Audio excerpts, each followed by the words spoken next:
The analytics section of your sites helps you look into how your performance is developing and the success you're having. However, wide results make it difficult to focus on important information. Now you can use advanced filters to narrow results using available dimensions. Let's learn how.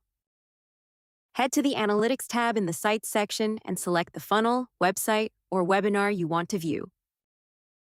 Click the Advanced filter to add one or more filters. Select your desired filters from the drop-down menu. Click plus Add Nested Filter to add conditions that should happen in unison, or Add Filter to add alternative conditions to be met, then click Apply to save your filters. By applying filters to your results, you can control exactly what information you're viewing, giving you access to more direct insights and improved targeting in your marketing. This makes it easier to explore performance, compare segments, and uncover insights without exporting data or reviewing everything at a high level. We hope you enjoy it.